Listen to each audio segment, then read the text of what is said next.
અત્યારે હાલ વિડીયોની અંદર તમે જોઈ શકો છો કે જય જવાન જય કિસાનના નાદ સાથે શરૂ થયેલી ટ્રેક્ટર યાત્રાની અંદર અત્યારે મનોજભાઈ પનારા આપણી સાથે જોડાયા છે. મનોજભાઈ, શું કહેશો? કેવો માહોલ છે? ખેડૂતોનો ઉત્સાહ કેવો છે? શું કહેશો? તમે કહો છો મારા સાથી છે ટ્રેક્ટરના જય જવાન હજારો ટ્રેક્ટર અહીંયા ગાંધીનગર અમદાવાદ ખાતે પહોંચ્યા છે. હવે અમદાવાદ શાંતિપુરા ચોકડીથી ગાંધીનગર તરફ આ ટ્રેક્ટર રેલનું પ્રયાણ થઈ ચૂક્યું છે. હજારોની સંખ્યામાં ખેડૂતો અહીંયા ઉપસ્થિત છે. આજે એક અનેરો માહોલ છે. જેમ ખેડૂતોની માંગ પૂરી થઈ ગઈ હોય એ રીતના ઉત્સાહમાં ખેડૂતો આજે ખેડૂત સંગઠનથી ઉત્સાહમાં છે કે કમસે કમ ઘણા વર્ષ પછી આ પ્રકારનો માહોલ ખેડૂતો માટે બન્યો છે ગુજરાતમાં. હું જ્યાં સુધી જાહેર જીવનમાં છું ત્યાં સુધી 15 વર્ષ પહેલા કપાસના ભાવના મુદ્દે ખેડૂતો આંદોલન કરીને ગાંધીનગર કૂચ કરી હતી. ત્યાર પછી 15 વર્ષ પછી આજે પહેલી વાર આ પ્રકારની કૂચ ગાંધીનગર ખાતે ખેડૂતોની થઈ રહી છે. એટલે ત્યાં ખેડૂતોને એવું લાગી રહ્યું છે કે હવે અમારી જે પીડાઓ છે એનો અવાજ ગાંધીનગર પહોંચી રહ્યો છે. એટલે ઉત્સાહ સાથે ગાંધીનગર ખેડૂતો જઈ રહ્યા છે. અત્યારે અંદાજે કેટલા ટ્રેક્ટરો હશે? ક્યાંથી ખેડૂતો કેટલી સંખ્યામાં આવેલા છે? જે રીતે જાહેરાત થઈ હતી 1000 થી વધારે ટ્રેક્ટરો આ રેલીમાં જોડાયેલા છે અને આ રેલીની અંદર ખેડૂત બહોળી સંખ્યામાં હજારોની સંખ્યામાં જોડાયેલા છે અને ગુજરાતભરમાંથી આ રેલીમાં ખેડૂતો જોડાના છે. પણ વધુ પડતા મોરબી જિલ્લો, જામનગર જિલ્લો, સુરેન્દ્રનગર જિલ્લો અને કચ્છ જિલ્લાથી જોડાયેલા છે. જ્યાં અત્યારે આ લાઈનો ના પોલ નખાઈ રહ્યા છે એ વિસ્તારમાંથી સંખ્યા વધુ છે. બાકીના પણ જાગૃત ખેડૂતો કે જેને ખબર છે કે આજ નહીં તો કાલ આ મહાકાય કંપનીઓ અમારી જમીન હડપ કરી જવાની છે, એ જેમને ખબર છે એ બધા જ જાગૃત ખેડૂતો આ રેલીમાં જોડાયેલા છે. સૌથી વાત તો એ છે કે ખેડૂતો તો જોડાના છે, મહિલાઓ પણ છે અને અમારા ખાસ ખેડૂતના દીકરાઓ, યુવાન ધરતીપુત્રો પણ આ રેલીમાં મોટી સંખ્યામાં જોડાના છે. ઓકે, આમ તો સરકારની સમક્ષ આવા ઘણા બધા આંદોલનો આવ્યા છે, સરકારે પણ જોયા છે. આ વખતનું આ આંદોલન અત્યાર સુધીના આંદોલનથી કેવી રીતે વિશેષ લાગે છે? યાત્રા કેવી રીતે વિશેષ લાગે છે? પહેલી વાત તો મારા ધ્યાનમાં છે ત્યાં સુધી જાહેર જીવનમાં હું છું 30 વર્ષથી, ત્યાં સુધીમાં કોઈ ટ્રેક્ટર લઈને ગાંધીનગર રેલી થઈ હોય ખેડૂતોની એવો કદાચ આ પહેલો બનાવ છે 30 વર્ષ. અને એકદમ વિશેષ એ છે કે હજારો ટ્રેક્ટરો લઈને ખેડૂતો ગાંધીનગર પધાર્યા છે. એ સૌથી મોટું આકર્ષણનું કેન્દ્ર અમદાવાદની લોકો માટે, મીડિયા માટે અને ગુજરાતના લોકો માટે અને ગાંધીનગરના નેતાઓ માટે એક તો વિશેષ વાત છે. દરેક નોકરી કઈ હોય આટલા બધા ખેડૂતો ટ્રેક્ટર લઈને આવશે, કારણ કે આ પ્રથા પંજાબમાં હતી કે નાનું મોટું આંદોલન થાય તો ખેડૂતો ટ્રેક્ટર લઈ અને સીધા જ રોડે આંદોલન કરવા પહોંચી જતા. પરંતુ પહેલી વાર આજે 45 ડિગ્રી ટેમ્પરેચર છે, એમ છતાં પણ આ ખુલ્લા આંખમાં આ ખેડૂતો લડાઈ લડી રહ્યા છે. અને આમ તમે જોઈ શકો છો ખેડૂતો ચાલીને પણ જઈ રહ્યા છે.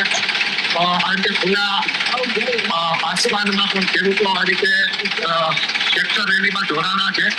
તો 45 ડિગ્રી ટેમ્પરેચરમાં પણ ખેડૂતો આ લડાઈ લડી રહ્યા છે. ગઈકાલથી ખેડૂતો ટ્રેક્ટરો લઈને પોતાના ગામેથી, તાલુકા, જિલ્લાએથી નીકળીને અત્યારે અહીંયા પહોંચ્યા છે. ખેડૂતોના ચહેરા ઉપર થાક નથી ને?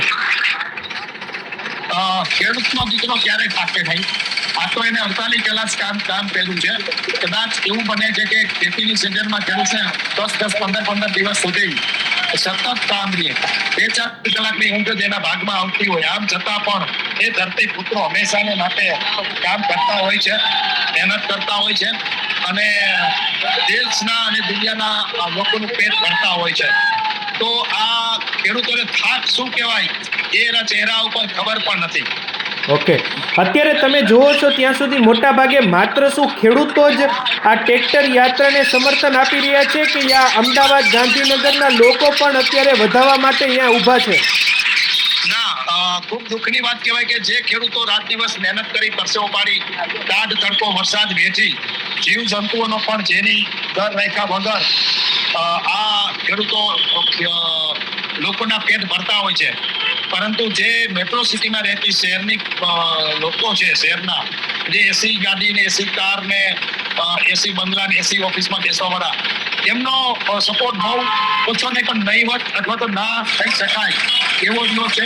માત્ર ને માત્ર ખેડૂતો જે આવ્યા છે ગુજરાતભરમાંથી એ જ આવ્યા છે. આ પ્રકારના લોકોનો ઉત્સાહ કોઈ નેતા આવતા હોય કે કોઈ સેલિબ્રિટી આવતા હોય એમાં એમને કાંઈ ફાયદો ન હોય, કાંઈ કાઢી લેવાનું હોય. દેશી ભાષામાં કહીતો હમણાં કોઈ એવી હિરોઈન ટૂંકા કપડાં પહેરીને નાચતી હોય તો અનેક મેટ્રો સિટીના જુવાનિયાઓ થનગનતા હોય એને જોવા માટે, એની સાથે નાચવા માટે, સેલ્ફી લેવા.